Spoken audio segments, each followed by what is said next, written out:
All right, all right, all right. That was a nice little intro. I like it. It gives me some time to get my thoughts together. Greetings and welcomes to those who just joined us. This is Imuna. Hopefully you can hear me well. Let me do a double check.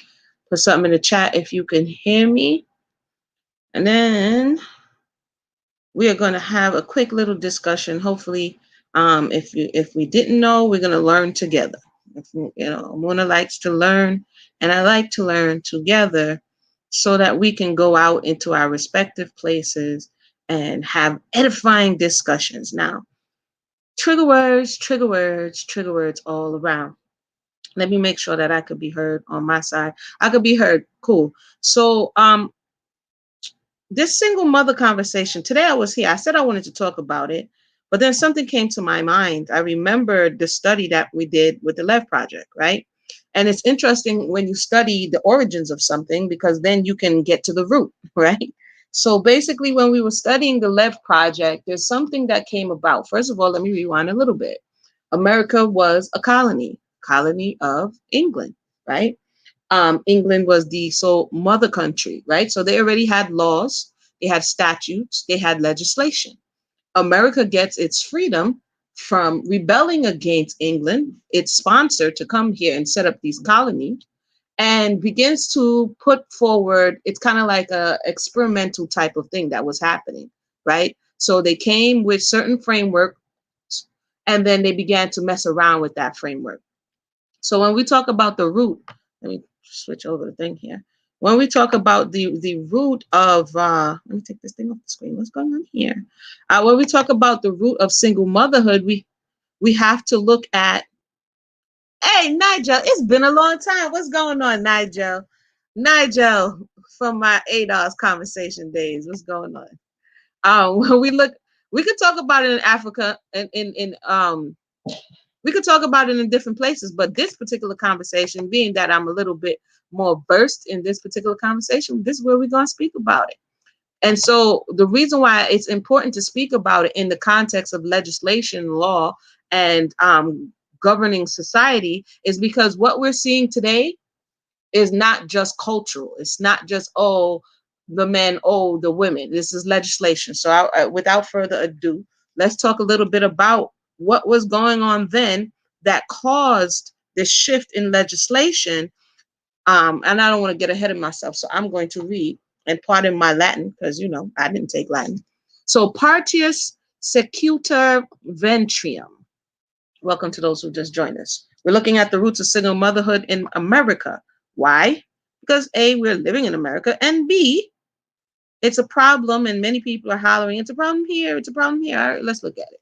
In the history of slavery, that's why it's important to study that, the legal doctrine of Partius Securum Ventrium, that which is born follows the womb, also Partius, was used from 1662 in Virginia and later other English royal colonies to establish the legal status of children born there. They were considered to follow the status of their mothers. This is very important. Please note that. Therefore, children of enslaved women were born into slavery. Those born to free white women, even if indentured servants, were born free. The legal doctrine of Partius Secutor Ventrium derived from the Roman civil law, which concerned personal property chattels. Remember, America is a social experiment being set up on the back of slavery. Their legal construct, their laws is going to determine how do they retain or set free the indentured people, the enslaved peoples in the colonies as well as here on the mainland. So I'm not going to get ahead of myself, but that's something to know. In colonial law, the Partius doctrine was also used to justify enslavement, as chattel personnel of the native peoples of America and Africa were the Spanish Empire, 1492, 1976. The Portuguese, 1543, 1975. The French colonial, 1534 to 1980. Do you see where these dates are going? The Dutch Empire, 1450 to 1999, established settler colonies to exploit the natural resources of the New World. And we all know that Wikipedia is just Starting point. It's just a starting point, but let's continue. Where am I here? As the colonial law in British America, 1607, 1783, right? That's different from when America rebels. This is British America. The Partyist doctrine passed into law in 1662 in the Virginia colony, established that children were born into the social status of their mother, unlike English common law, in which the father's status was determinative. So when we're talking about single mothers, all of the onus going on one, this is law that was passed into the law. This is law coming from slavery because they wanted to retain the bodies for their slave machine. Thus, de facto and de jure slave status was applied to every child born to an enslaved woman. So this switches the who's out front. Before in English law, the father's out front, and we're going to read a little bit more about that. And now in the new law, in the new land, the mother is out front. She is most important, quote unquote, because she is the one who is going to bring you more little slave babies. Other colonies adopted this principle, and it was applied and enforced through the local laws that regulated slavery in the North American colonies. 1526 to 1776, as a function of the political economy, social, economic, politics, law, right? So before we start doing this whole gender war, back up a little bit and widen the scope of your lens so we can have these informed discussions. The legalism of partia sequitur ventrium exempted the biological father from his food and shelter obligations. Let me read that like all the way over again. As a function of the political economy of chattel slavery, the legalism of partia sequitur ventrium exempted the biological father from his food and shelter obligations.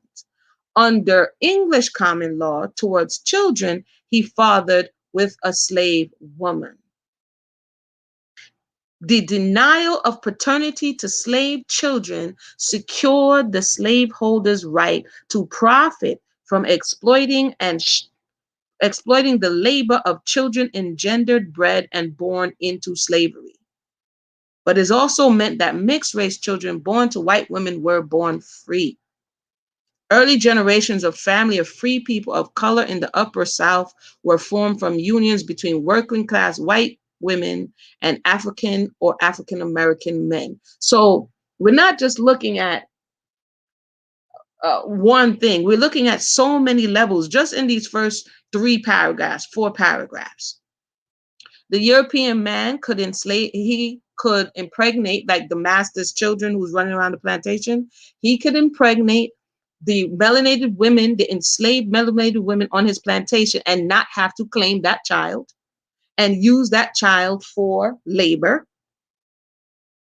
His enslaved males, he can use them to breed other women, and those women will be the responsibility of her master, not the man who. So this created a mentality in the European side as well as in the slave melanated side. Are we following? We're looking at the mentality. We're looking at laws. Let me take a pause here and contrast this to the English law, the English common law. Wait a minute. Let me get English common law. No, that's not the one I'm looking for. English common paternity law. One second. Basically, I think it's going to go into it a little bit. So let me not jump ahead. Let me just keep going here. Let me check on you guys because I'm on another page. Make sure everybody's good. Nigel, leave your thoughts right here. I'm coming to a thought process that I said certain things, particularly in America. So what I'm attempting to do is show that it is within the legal system, it's within the construct, the makeup of America that created a mentality. Because we're talking about people bringing up single motherhood in America. and this being an epidemic, and this just reflecting on so-called black women or black people. So where did this thought process come from? If people say you go to other countries, this is a lot of arguments that people say, and you will see single motherhood, but you may possibly see a different attitude towards it. So here in America, there's a certain attitude towards single motherhood. So let's continue to look and see whether or not Nigel is correct in saying that it isn't the root, or whether there's some validity that these type of things, the early infrastructure of the country, contributed to what's happening. We're not in the 1900s yet. We're in the 1600s, right here, beginning in 1662. Right? I'll go back again. Beginning in Virginia in 16, oh no, wait. In British America, 1607 to 1783, colonists struggled to determine the status of the children of subjects and farmers. English common law was paternalistic and determined the legal status, bond or free, of the child of a British subject as based on the legal status of the father as head of the family, right? Pater familias. To live in a society, a man was legally required to acknowledge his bastard children as well as legal ones, and to support them with food, shelter, and money, and to arrange apprenticeship so that he or she could become a self-supporting adult. So in British America, this was the responsibility of the father. The onus of the welfare and the well-being of the children, food, clothing, shelter, and education, so that they can go into, and that was put on the father, right? America came when when it began to change, they changed that for other reasons and other purposes.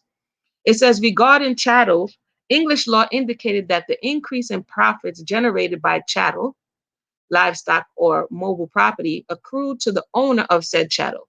Beginning in Virginia in 1662, the colonial legislation incorporated that civil law doctrine, or Partius Secutor Ventrium, into law in British North America, ruling that children born in the colonies took the status of the mother. Therefore, children of enslaved mothers were born into slavery as chattel, regardless of their father's status. That's huge.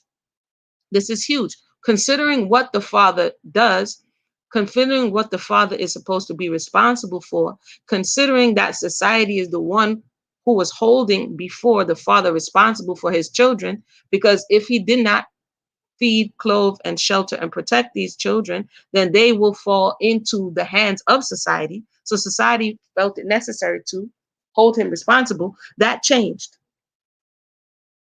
And given that change and that attitude, that mentality, that the social norms towards single motherhood change, it in many spaces began to increase the acceptance of this state for the mother and her child.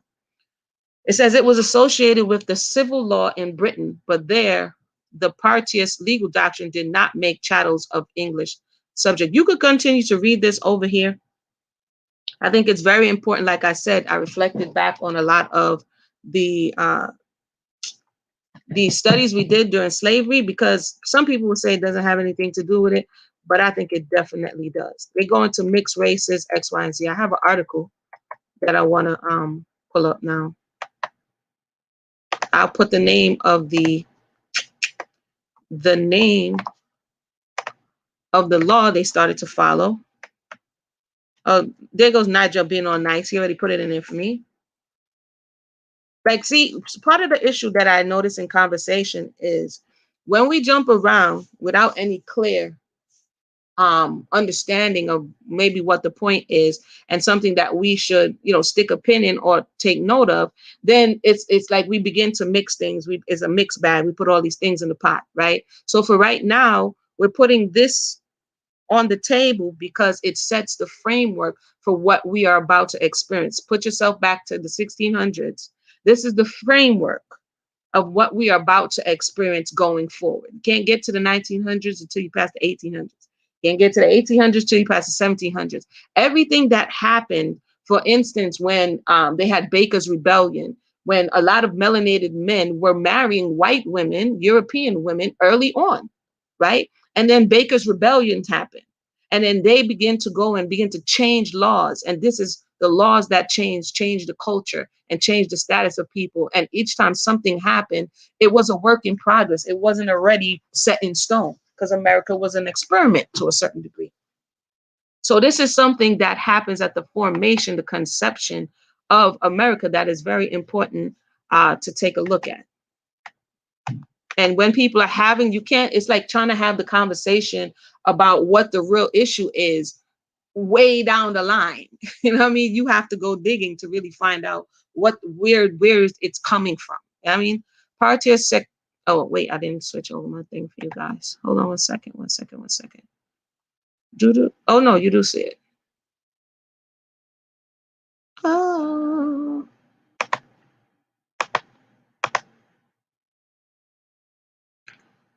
Partius secutor sent ventrium. There's a rule that perpetuated slavery and legalized rape. So, like I was saying, there's rules, and then rules form a mentality. It's like, for instance, people may be smoking ganja, right? But now, as the laws become more lax towards it, then the acceptance of it grows, and more people feel that there's nothing wrong with doing it. That happens with anything in society. You had a time where drinking was a big thing, and then you had a time where prohibition tried to put drinking back in a box, and you had people who still drunk, but they wouldn't do it out in open. You know what I mean? So when the laws change, people's attitudes, the culture changes, either for the good or for the bad. So that which is brought forth follows the belly or the womb. This was the legal doctrine that made any child of an American female slave a slave as well. It meant any white fathers had no financial responsibility for their progeny. They were free to rape their slaves at will, as there were no laws against that either, with no concern for any children that might come from the forced union. In fact, there was a market for mulatto and octoroon children who would be purchased to work as domestics. Some owners, Thomas Jefferson, used their half-white slaves as their concubines, finding them more attractive the closer they were to white. Sally Hemings was Jefferson's half-wife, half-sister, the product of her father raping a slave. Then again, the master might sell their offspring to keep the peace with their wives, who might be annoyed at little slave children running around who favor their husbands. There was what movie was that again? There were plenty of, I read about this, and there were plenty of books and movies that are to this point. Like the women would know, the wives would know, and either they would be educated, they would be brought in the house, or they would be treated, however it is that they felt fit to treat them, and they had no obligation to them. So this mentality in society of impregnating someone, feeling no obligation to take care of that person or the offspring, is within law. It became culture because it first became law. English common law held that a child's legal status followed the father. Let me take a drink of water.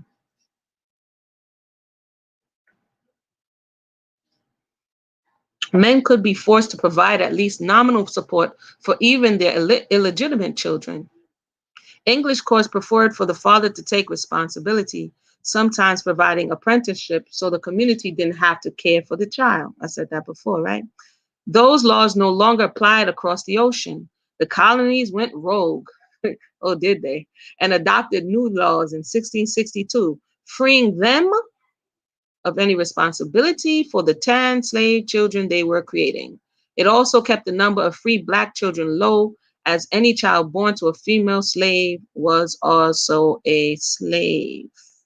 So even in the culture, the impetus to marry or be with, impregnate for the male, someone else, was incentivized, because if you impregnated the person you may have loved, which is another melanated enslaved person, you are dooming the fate of your children to be being a slave. I'm talking about at that time, because we don't have to, but it's important to look at epigenetics, to look at the writing in our DNA, to look at how culture shaped our mind, and even up to this day is affecting the choices that we're making, and even some people not realizing or knowing why they're making this choice, right? So you may love somebody, but the child you have with that person will be enslaved.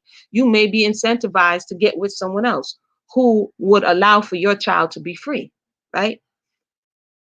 Hmm. Hold on, let me take a minute, right quick before we continue reading. Uh uh uh uh uh.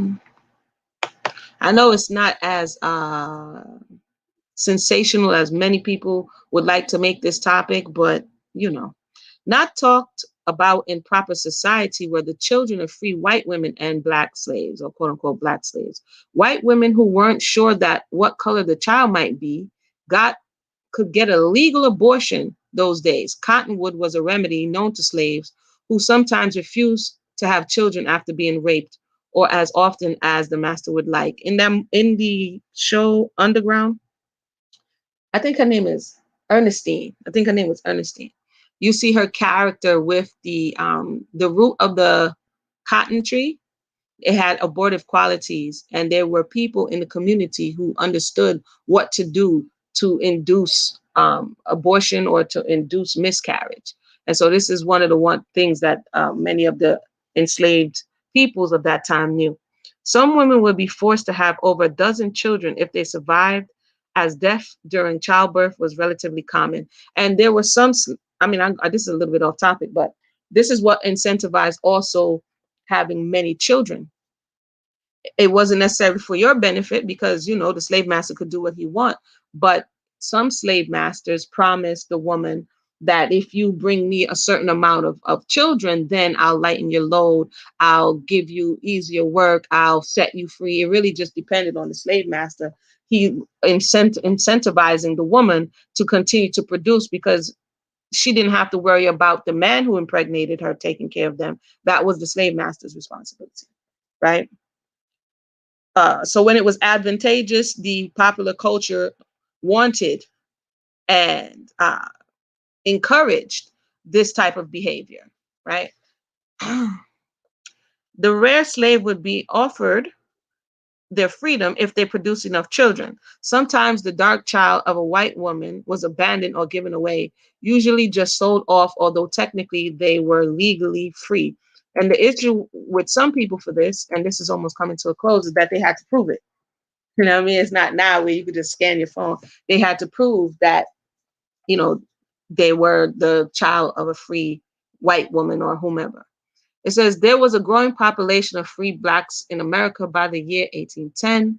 Over 10% of blacks in the upper northern states were free. In Virginia, at the same time, just over 7% were free, mostly though through manumission, but a few being born to white women. The cotton increased the need throughout the South for labor, and suddenly slaves weren't being freed or sold so much. We talked about that the other day with the second migration or mass exodus of pushing people down further south. The price of domestic slaves had gone up because America had made importation of slaves illegal. So this is talking about the early 1800s, because now you're dealing with abolition. That move, spearheaded by the old friend, whoever wrote this article is interesting, call him the old friend, Jefferson, but envisioned in the Constitution, was about protectionism and making Virginia slaveholders who had excess slaves rich by harming South Carolina slave owners who had been importing cheaper slaves from Africa. And lastly, they say, Partius securum ventrium is a Latin term, but its application was uniquely American. The founders codified into law a means to further dehumanize those they enslaved, walking away from all responsibility, another lesson in American history. I mean, it was written with factual information, but it had a little bit of a twist to it, right? By a person named William Spivey. But the gist of it is that this law had different effects. Let me release my camera here. This law had different effects on society. And it's clear that one of the effects is the way that women are viewed, the way that the children of those women are viewed, and the responsibility that the man takes. Let me just for the sake of conversation, let me pull up English common law so that I know we read a little bit common law. One second. If you have any questions or comments or you want to come up to the mic, feel free to do so. I'm not going to stay too long. Uh,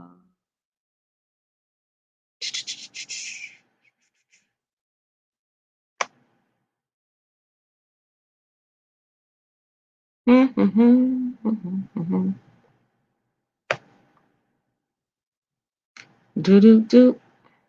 I've been watching a lot of paternity court lately. Every now and then I go and just to look at this paternity court and the way in which everything plays out. First of all, it's disheartening, but second of all, to look at the attitude and the mentality of both the men and the women. Because I don't think that one party could be wholly blamed for a two-party act. But the way that the men and the women casually enter into these sexual encounters and have to go to the legal system, because some people feel as though, oh, it's unjust that the man has to go on child support, right, and hold him accountable for the child. Someone. So then the question is, who should only one person be held accountable? Should only the woman who is now charged with the care of this child be held accountable? Is it unjust to go and look for the man? I saw a woman, a mother, yell at the child's mother, like her grandchild's mother, that she did it all alone, and she didn't put the man on child support. So it's wrong to hold a man accountable. You should just make it on your own. And I'm like, what in the world? What? There's a lot of. I mean, what are your thoughts on that? Feel free to share your thoughts on that. Hold on.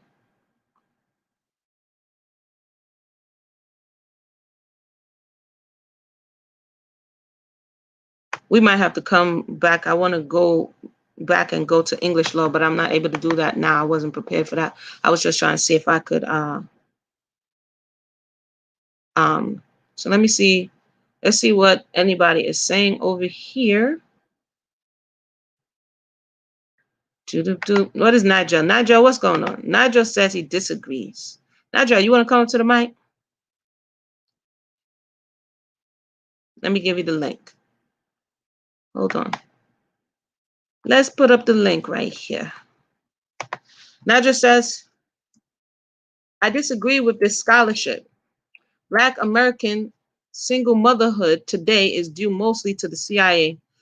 Oh, well, you would have to prove that, Nigel. You would have to prove that. I mean, we could disagree. That's cool. But you would have to put forth your supporting evidence. I did not. Let me go check the title again, because I don't believe I solely said black from number one. Number two, we're looking at the information and the laws that were laid down to form the infrastructure of society and to inform how people behave and act in society. And if you're in a society at the very foundation, at its core, that because of your particular status made it okay to be abandoned, made it part of the culture for the mother to raise the child on her own, right? And that at that time society would not hold you uh they would not hold you accountable. I think that I would beg to differ, and then you would have to bring some information to support your stance. Hey, Nigel. Nigel saying, all right, for now. It's called cool, Nigel. Judah says, putting a man on child support opens the door for him to have legal footing in that child's life. Choose wisely. Yeah. I mean, a lot of the men and women are not choosing wisely. That's number one.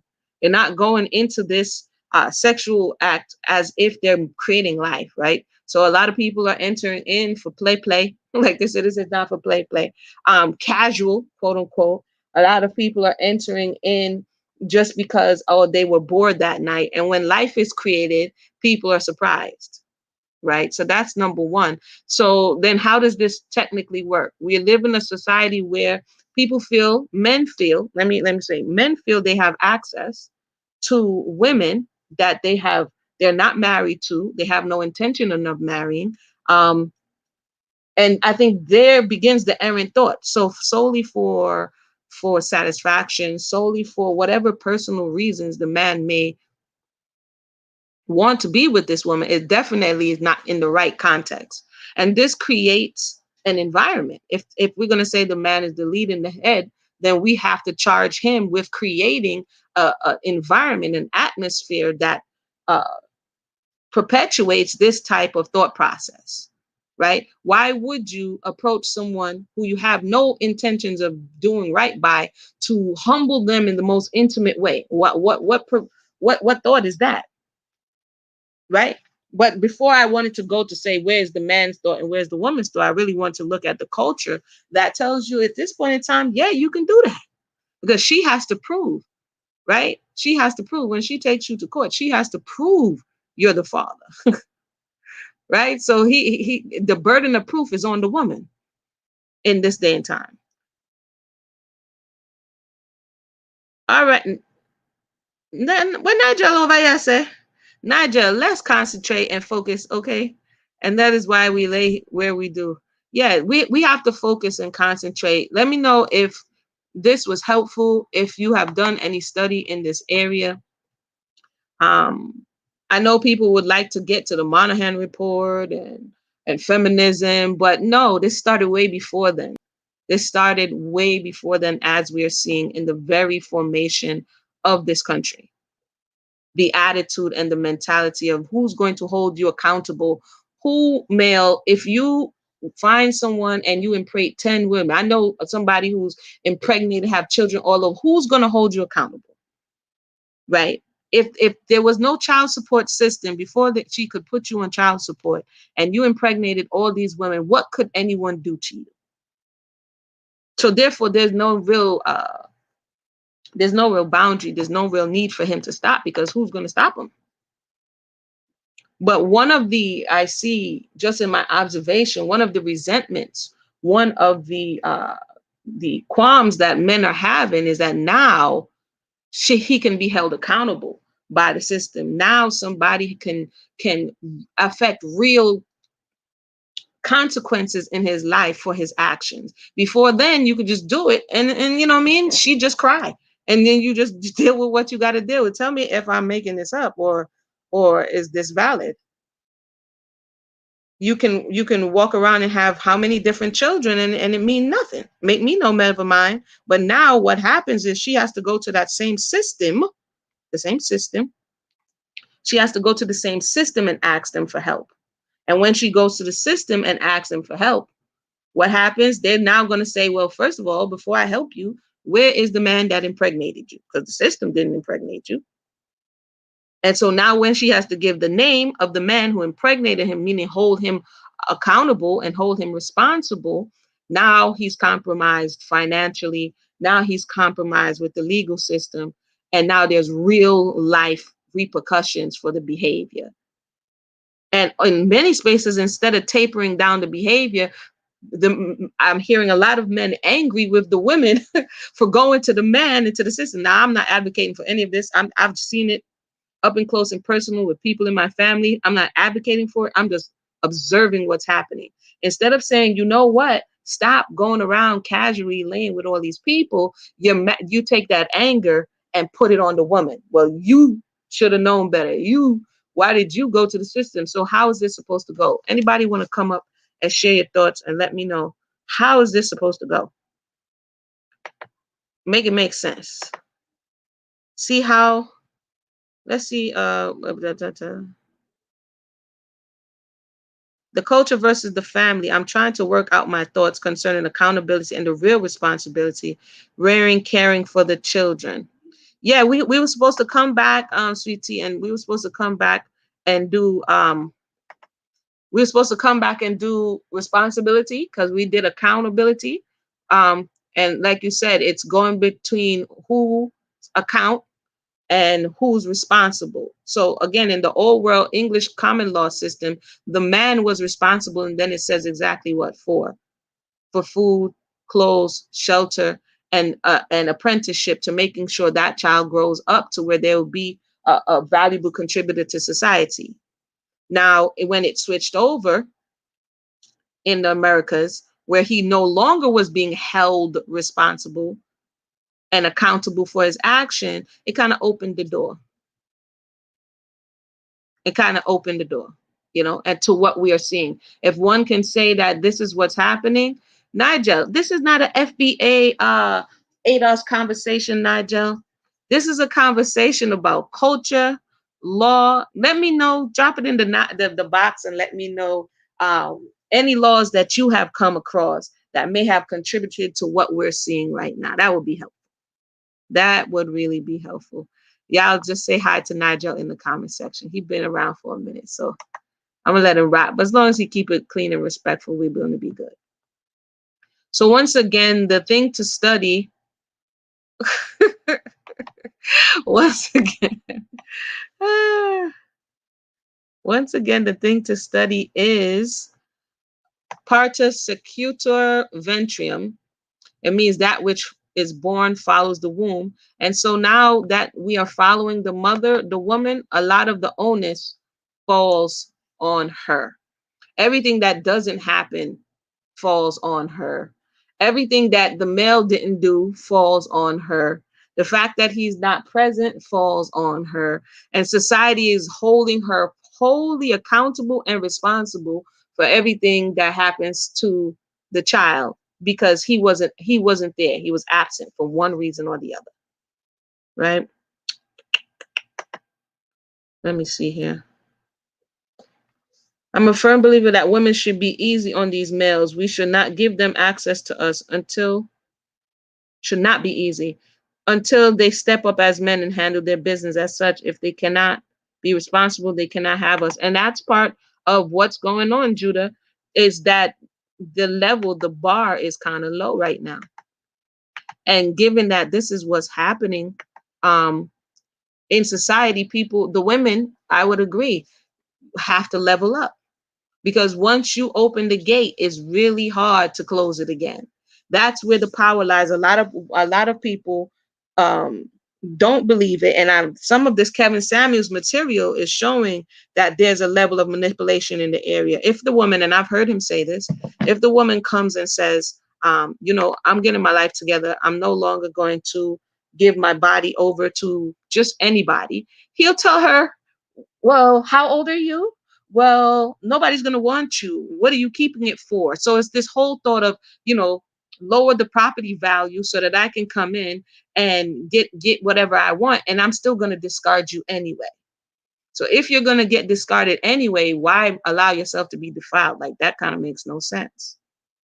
So the young women need to know, and the older women who are trying to get themselves need to know that once you give away your power or the access to you in this space, there's nothing that guarantees. All you're going to have to do is go on a pinky swears. You know what I'm saying? There's nothing that guarantees that the male is going to be held accountable. And this is not hating. This is just a reality. And if you don't agree, feel free to share your thoughts. But that's kind of what's happening in today's space and time. And in olden time, quote unquote, there were other mechanisms in place. Like I was reading the other day about shotgun weddings, right? Where somebody impregnates somebody's daughter and now you're going to marry this person. We see in the Bible, in the case of Simeon and Levi, concerning their sister Dinah, it was like, oh, Shechem, okay, you violated it like that? All right, no problem. There was males there to hold that man accountable for what he did. Right? So there are all these laws that were written aforetime to hold the man accountable because there was an understanding that the probability of the man skipping the steps was great. And if there wasn't something on the other side to say, nah, bruh, you need to go back and make this right, he would just keep going. That's why there's laws in the Torah about what if a man does to a virgin, or, if he beguiles her, if he's enticing her. Why? Because these are the ways and the mechanisms in which men use to now from Bushwick, brother. These are the mechanisms in which men use to get the woman to give up her power, right? To get the woman to give up her power. So he may spit game to her. He may devalue her straight out, tell her that she's not worth anything unless he's there. He may give her promises, promise her this, promise her that, and she's going to believe him. And when she gives up her power, what does she have to hold him accountable? Nothing. If he doesn't have it within him, or if the greater society at large doesn't, then we're going to have her crying and wailing and weeping. And the reason why, to me, a lot of this feminism talk makes men so angry is because now it's like, before I could trample your rights and nobody could do anything to me. And now somebody can do something, and it can affect me. It could affect my driver's license. It could affect your bank account. It could affect your paycheck. It could affect your tax return. You know what I mean? And now it's having these real world effects. And you're like, nah, this is unjust. We're going to come back and look at some, not divorce court, some paternity court, because these are some of the stuff that's going on. I don't eat oxtail, Nigel. I was once one of those foolish, the black man doesn't need to be on child support. He just needs a chance to raise his child. Then I saw what comes of that. That's what made me wise up about these meals. I mean, there are many. Like I said, the perfect observation is what goes on in these courts. Once the horse has gone through the gate, once he lay with the woman, once he do all these things, it's like, I don't have to do anything for you. Then it's not my child. It don't have my nose. It don't have my eyes. Like, you wasn't saying that when you was planting the seed, right? And then a lot of these women just look loose. They look like they have no ethics and no morals. Sometimes that's the case, if we're gonna keep it a buck. And sometimes no. Sometimes it's not the case. But society already tells her she's wrong. From the moment she allowed him to do X, Y, and Z, the guilt is on her. And to a certain degree, he's absorbed. Um,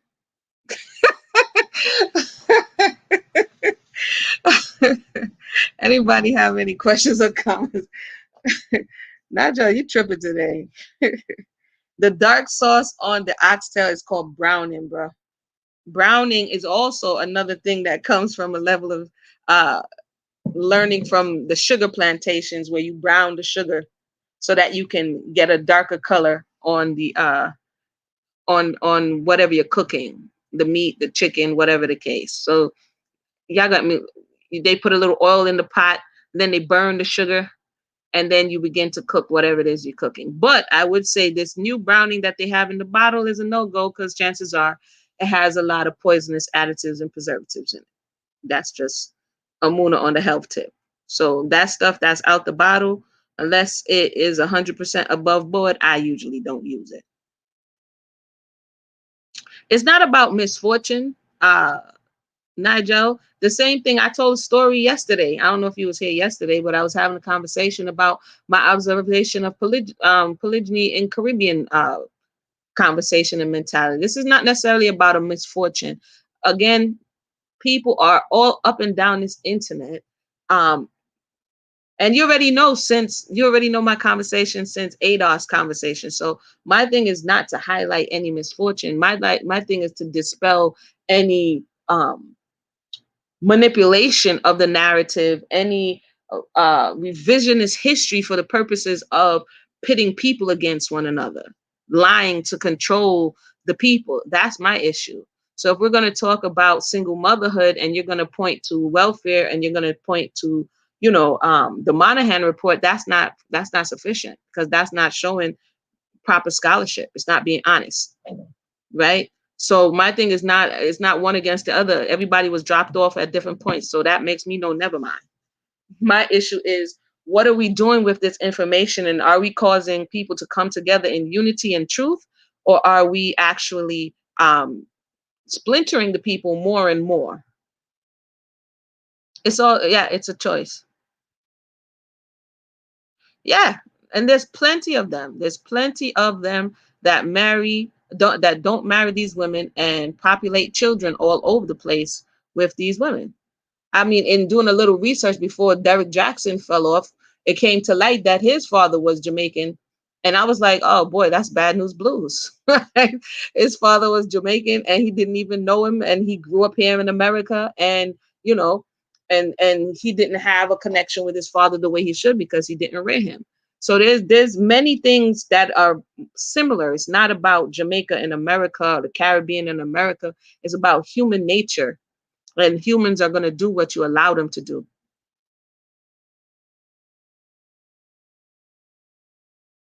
Nobody sneak this in you. Nigel, stop distracting from the comments. I'm done. Nigel, either you come up or you sit down. One side for me, please. Uh, Judah says, not one of our issues is misfortune. It's all choice. Correct. We're all choosing this type of behavior. And if we know what's at the root of a mentality or thought process, it's the same thing like saying, oh no, eating the bottom of the hog is not due to slavery. Yeah, it is. There was a culture that was created um around what the enslaved persons were allowed to eat. And then they began liking it, and then it became culture, and then it became soul food. So there's a natural progression based on our experiences, wherever it is, like prison food. When you go in there and only certain things are available, now these become part of the culture, right? So everywhere we go, whatever is naturally available in the environment, whatever is going on with the people, this is what builds a culture. You can go from place to place, and you will experience different cultures. Some things the same and some things different. So that's my thoughts on some of the beginnings of this mentality of, single motherhood. It doesn't specifically spell it out, no, but it says that which follows or is born follows the womb. So right now, the state, they will say, oh, single mothers are the poorest, this, that, and that. If her main responsibility is to rear children, and his main responsibility is to go out and provide and protect, then if she's rearing children, then she does not have the time to go out, provide, and protect. This will mean she ends up in poverty. It's part of the understanding. If the key person who's supposed to be doing what their job is not there, then of course that area is going to be left undone, or it's not going to be done to the best of its ability. Uh, so we can come back and talk about, yeah, there's plenty of Jamaican cuisine that is slave food, like the oxtail. Like eating of the oxtail is a part, a leftover from that time period where you were getting, not like a oxtail. Think about it. You're getting something or part of the animal that is not the prime cut of that animal, right? They're giving you the literal leftover. Cow foot is another one. That's the literal leftover. Cow tongue, goat head, soup. All of these things are leftover pieces of chicken gizzards. I can go on and on. Right? All of these things are leftover pieces of the animal that was given to enslaved peoples, and they had to put some seasoning and some brown sauce, some brown stew on it to make it taste like something. Right? So there are many of those things that are left over. Any more questions or comments?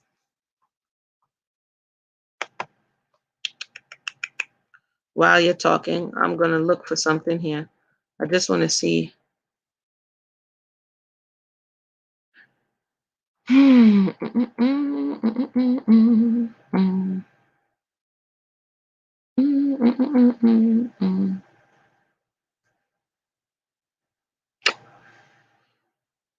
Yeah, I think I talked about her at another time.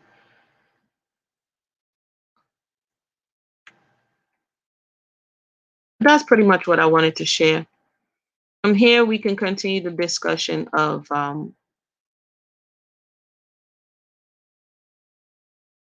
what it looked like in everyday time.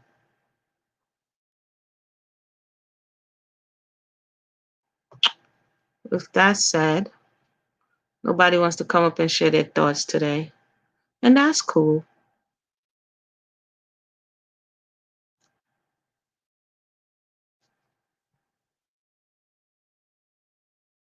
Oh, we have somebody who would like to share, so I will release your mic. Hello, Yes, hello, how are you? I'm fine. How are you, Mama I'm Imuna? doing How? well today. Oh, you sound also very my English is not that good. I'm gonna give my best. No problem. I was a little bit late in the discussion, but I just want to say I honor your show and I love listening to you, and I'm so happy that women have we as Black women, we have some space where we can talk about our issues. Yes, agreed. Thank you so That's much for all what tuning in. That's all you wanted to thank you for tuning in and letting your voice be heard. Okay. That's Sister Naisha calling in from across the waters. And definitely, it's a space where we can be respectful to one another. We can respectfully disagree. That's not the problem. But when we do, hopefully we have supporting information, not just be like, I don't agree. Like have your supporting information to refute what it is that I'm sharing or saying, or possibly not necessarily refute it, but provide another angle for something for us to consider to be like, oh, how about you look at it this way? Or what about X, Y, and Z? You know what I mean? And that helps us to go forward and be more informed citizens. Trudia says a manosphere guy has recently said that black women are not for the black man. He said we were what? We were bearded, oh, breeded. That means single mother breeding babies is a normal practice. I mean, which one is this? Drop the link, sis. Maybe I could take a look and see. They say a lot of things. Shout out to the brothers over there. Hopefully they'll see their way as they continue to have the conversation. But there is a level of she was the tool in the hand of the master. That was then, right? And people will say, what happened after that point? Was it ever repaired or did she continue to? Because some will contend that she is still the tool in the hand. She's still in the hand, the tool in the hand, right? And this is the contention that the European used the melanated woman against her own man, right? So we have to unpack that. Like, take us to the space, not just generally, you know how we do over here. Like, take me to a space, take me to a book, take me to a narrative, take me to a recounting of, take me to a law so that we can examine it in wholeness, not just how we feel about it, but actually what happened, right? Manosphere guys don't exist in real life. In real life, maybe they don't come out as I'm the manosphere guy. You know what I mean? In real life, they might open the door for you and pretend like it's all good and then come on the computer and beep. I don't know. I haven't seen any that's on here in real life, but I'm quite sure they exist. It's like they took pride in keeping these women pregnant. These black babies keep these communities going.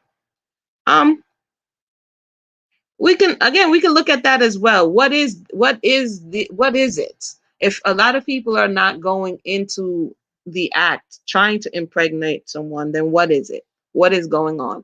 Is it unconscious? Is it subconscious? What is going on that this is continuing, that in 2021 we're still having the conversation about um, why you're doing what you're doing with no true intention to maintain that child. Or some will say, but Amuna, the woman walks away. She has the man who's willing to support her. She has somebody who's there, and then she walks away. So you have to look at her not trusting the fact that he's going to continue to be there. There's so much stuff that happened. Oops, sorry. That was me throwing the phone out. There's so much stuff that happened that, if we just define the conversation, then we can go into it a little better. Yeah, it's genetic programming, definitely. Yet no one cares as to how the community keeps going. I mean, the community is definitely, that's the thing that for me, when you have this single mother conversation, it's either A, the community will be wholly destroyed, or it will keep going. It's like a shoestring crew. You know what I mean? You're doing it with the bare bones, the bare minimum. And so the fact that the community is still here in the face of so many single mothers, then you have to ask, even though you're complaining about how you look and what's going on in the state, the fact that it's still here is a testament to that she didn't abandon. Because if she would have abandoned ship and you abandoned ship as the male, there would be nothing to even complain of, right? So if we turn around the situation and look at it from another end, where did you go? Right? Where did you go? Where did you go when you left her? What did you do? Did you improve the state of the place that you were, or did you make the same quote mistake again? All of these questions, because to a certain degree, the community, quote unquote, and I use that word loosely, is still here. I mean, she had to have done something. You may not have liked it. You may think that you could have done better or you could have contributed. But I think, any one person that's doing a multiple person job is not going to get the best results. So we just have to be honest of what it takes to actually rear a whole nother person, man. Is That's no easy feat. To raise a comprehensively raise a cohesive, balanced, even toned mentality, spiritually adjusted person, that's not easy. Without help, that's come on. That's like mission impossible. That's And then saying, well, you missed this point right here. Like, wait a minute. Plus going out. You ever see the lions when they have the cubs and they're there for a while with the cubs, the lionesses, and now she has to go get some food, right? And it's like, dang, before I go get this food, she can't depend on the male lion to go get the food. She has to get the food. So she has to put them in their little space, a little safe place to make sure that they're okay before she goes off hunting. You understand what I'm saying? So when you look at let's look at the single mother in this case, because the male is not going out providing, or he's not going out to get the things he needs. She has to go off base with these small children. She has to leave them, right? Whether she's leaving them by themselves, which they did a lot, or she's leaving them in the care of strangers, or she's leaving them in daycare, wherever she's leaving them, she has to step off base. That means she can't see everything. She can't be everywhere at all times to go and get the fundamentals, the basic things that the male was supposed to be providing. So, I mean, there's not making excuses, but of course, there are things that she's going to miss. You know what's a good illustration of that is what's happening now. Remember what's happening? So their mother and their father break apart. Maybe we'll go back and look at what's happening. It was all right there. And now the mother has to use the sister to spy on the brother because she's not physically there. There's no cell phones at that time. And she has to get a reporter to tell her what's happening as she's trying to hold on, my phone is ringing. Who this? As she's trying to keep everything and everyone in order.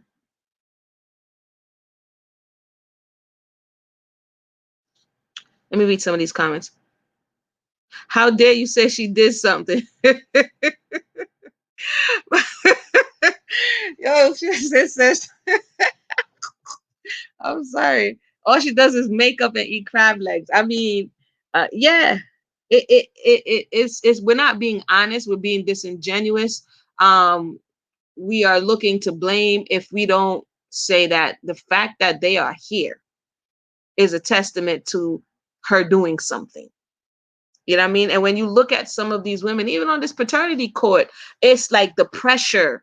You're forced to be this person, this super strong, this, nothing phases me person. And when the judge says something that hits home, you just see her looking like she wants to crumble. But the world doesn't allow you to it doesn't allow you to be vulnerable. That's another thing that oftentimes male don't realize. You can't get submission, willing submission, without the ability to be vulnerable, without trust, right? And if she cannot trust her environment, she's now tasked with this great responsibility of raising a whole nother soul, one, two, three, four, however many she has, um, with a small margin of error.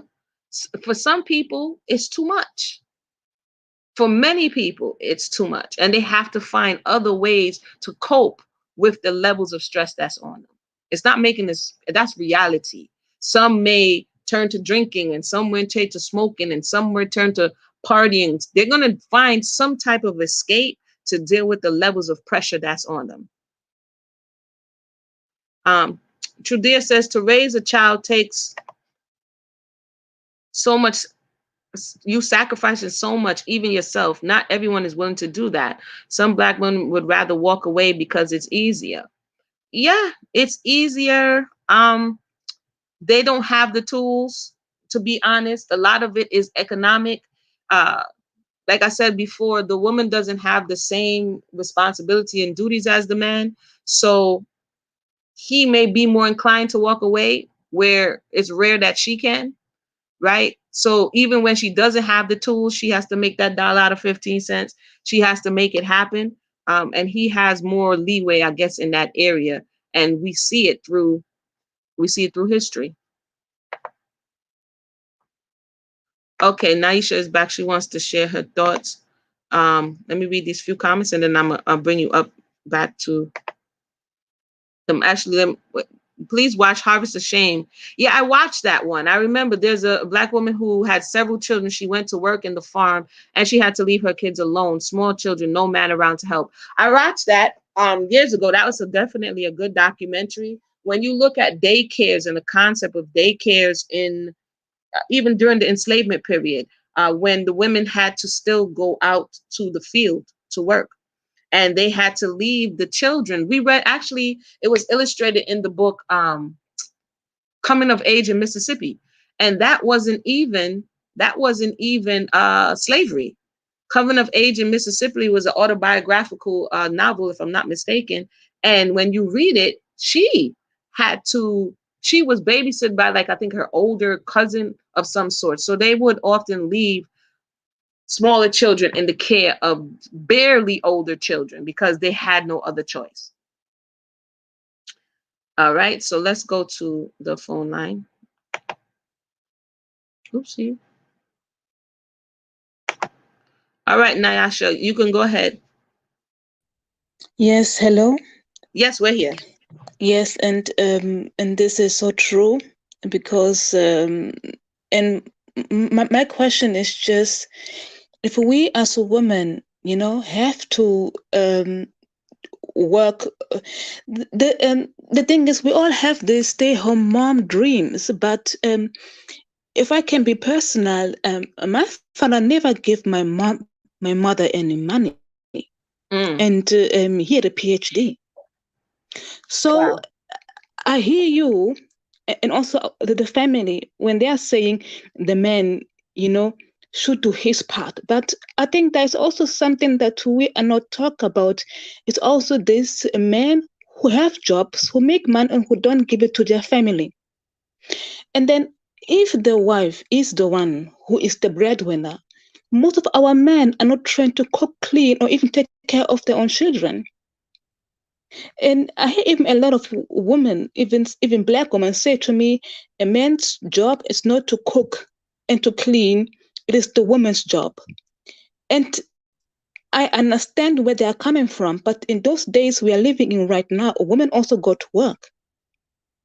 You cannot, Correct. as a woman, go to work full time, come back home, take care of the household, and he is sitting because he has the feeling it is your job to do.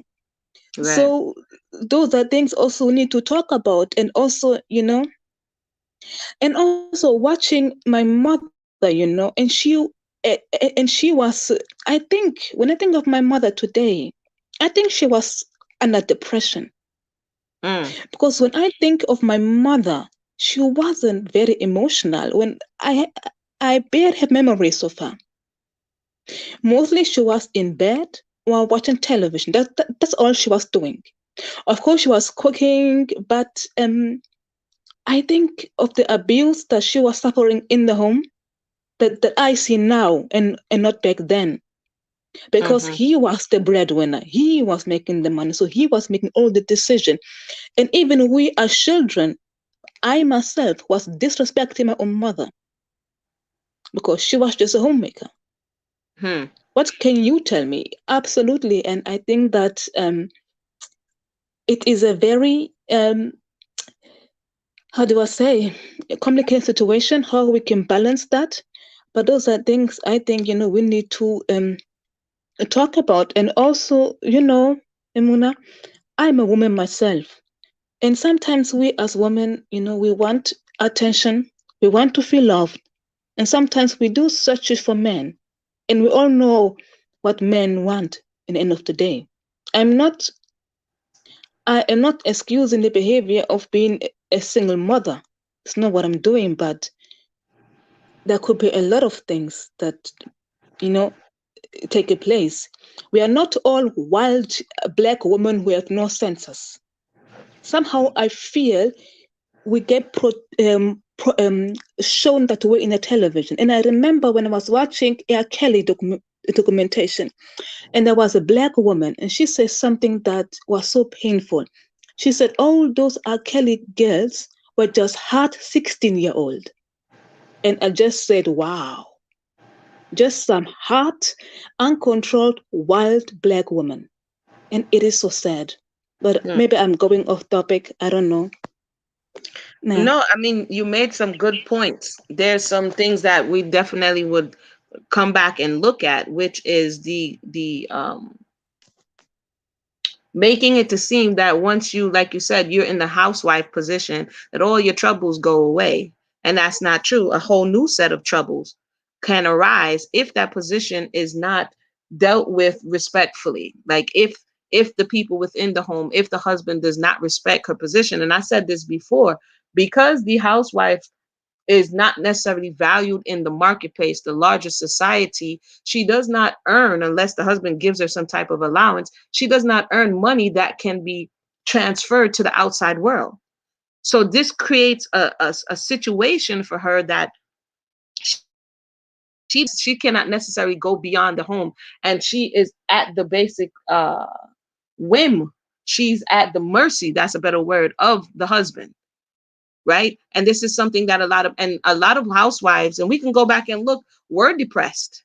This is why a lot of them decided, hey, it's better for me to go outside and work, because they have a different level of feeling accomplished, right? So we can't totally negate the fact that the emotional well-being and the mental well-being of those who do services within the home are not compromised by doing those very services in the home, right? So I think that's an important conversation to look at, as well as you're correct. Not every woman out here who ends up being a single mother is just wild and lascivious, right? Hopefully I touched a little bit on that earlier, that she could be beguiled. She could have been misled. She could have been tricked, right? He could have promised her whatever it is he promised her. And at the end of the day, when he decided to shrink his responsibility for one reason or another, she was left holding the bag. So definitely, I think those are some topics that we can revisit and give them enough time so that we can begin to unpack them and kind of get some value from assessing what the issue is and how do we go forward. A lot of people will say, well, what do we go forward? We're going to get there. We're going to get there. But thank you so much, Nasha, for sharing your thoughts on that and being so transparent in this moment. Yes, thank you so much for having such platform, and we don't have a lot of them in our spaces. There are very few, and there is also this thing of we as Black women somehow, I we tend to not been able to have such platform, but somehow I see Black men having Black men channel, Black men talking point. There is a brotherhood with Black men. This is what I see, but somehow when I look into Black women, it's something differently. I don't know what that is. It is complicated. It's a Yeah, process. it's a Really, process. it's a process. We put out where we are. A lot of the channel, if we step away from the YouTube concept and just look at the word channel and what it is and what it means, right? So it's something that something goes through. I want to give the exact definition so I don't mess it up, right? Uh, uh, uh. And if we look at it, then that will give us an understanding of what we're receiving. Someone cannot channel that which they don't possess, right? That which they don't have. A length of water wider than a strait, joining two large areas of water, especially two seas together. A band of frequencies used in radio and television transmission, especially as used by a particular station.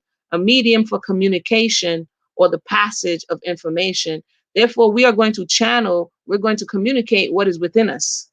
So oftentimes in these YouTube streets or wherever else, you're gonna get what's in that person, whoever's the host, whoever logs on, wherever they are in their life and their growth and their development, that's what you're gonna receive, right? So a lot of these channels are the way they are, in my estimation, because that's the state of the people. And what it's doing is attracting more of the same. So if I was bitter and angry and yelling at people, and you came to my channel, and you resonated with that, then you would stay. But if you didn't resonate with that, you would move on, right? So in the same way that the people who are coming here and find value are saying, well, wait a minute, maybe I want to know the truth on this matter. I want to learn a bit more. I want to grow a bit more, because that's what I'm about. So you're going to resonate with that. So that, I just see it as an extension of the people, and and that's why I say it's a process. Thank you so much. Before I go, can I ask you one last question? Hmm. I think we all know about men need more time to develop themselves. Exactly. So my question is, if our men need 42 years, this is what I heard of, that Black men need 42 years, to grow up and to be able to be a man in the household. My question is then, the problem is they don't wait until they can have sex until they can have children. You know, ask a man to wait until he's 42 to get sex. So Right. which woman should then be test object until he grows up? That's my question. And Do I make sense here? that's a good question. And I think I brought that up on the other guy's show, and he had to concede, no, I don't agree men should be going out here laying with these women. Like you said, you're practicing on people that you have no intention of making good on until you get to where you're going. So the way in society to which society is training the men is wrong, and that's contributing to the problem, right? So yeah, you spend that energy and that time getting yourself together, and she spends the energy and time getting herself prepared and together. And at the appropriate time, that's when you come to that person, so that you will be, because the amount of, and the guy shared it, the amount of different partners you have, the amount of times your soul connects and disconnects, the amount of soul ties that you form compromises your ability to have true relationships in this area, right? So it's actually doing a disservice to the male and the female to continue to do what you're doing. But part of the issue is culture. The other part of the issue is self-development and discipline, right? We're not men, so the men would have to speak for themselves, but this is an area that they have to be able to tame. And if they give into their urges in this area and they follow their lower man, this is why we're in the position that we're in, right? It has to be taught of them. Uh, it has to be taught of them to learn how to control themselves and learn how to take that energy and put it into building themselves up. But that's not something I'm hearing taught. That's not something I'm hearing being taught at all. And that is, like, when we talk about the root cause of certain of these issues, that's one of the major ones. Like the video I did Mm. on body count. Some men got really upset behind that video. Others told me it was totally normal. So I'm like, you went through 100 possibilities to get to this one now that you feel is worthy of you wifing after you violated that many women. It's not making sense. Somebody's not connecting the cause with the effect, right? And so this is definitely something that needs to be spoken about and needs to be put in practice for the generation that's coming behind us. Okay, thank you so much. Can you please send me the link of your video you did about concubine? Because I'm also very interested how in the culture concubine women have been used, you know, because you said on the show last time that you did some study about concubines, and that Yeah. and that that they have, that concubines have been a protected woman, women have been protected as concubines.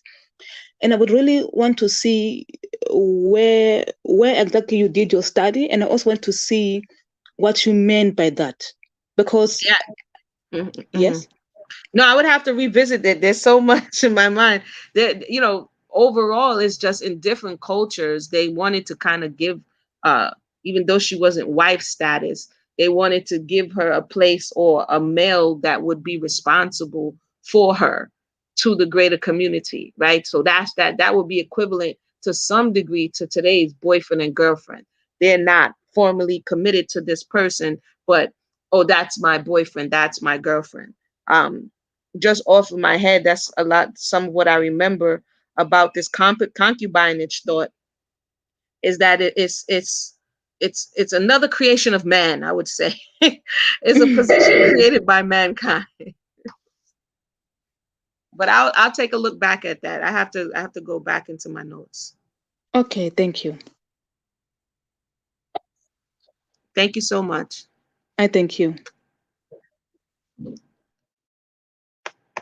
All right, all right, all right. This has been an interesting discussion. I'm gonna have to make a little run. Maybe we come back and look at the paternity court together if I have some time later on today. We can look at an episode and really take a look at what's going on. Or did you have enough? Do you need to see paternity court? Or it's not as bad as Maury used to be, but it's still something else. Um, with that said, I want to thank everybody for tuning in. I think I put the link. Let me put the link up here.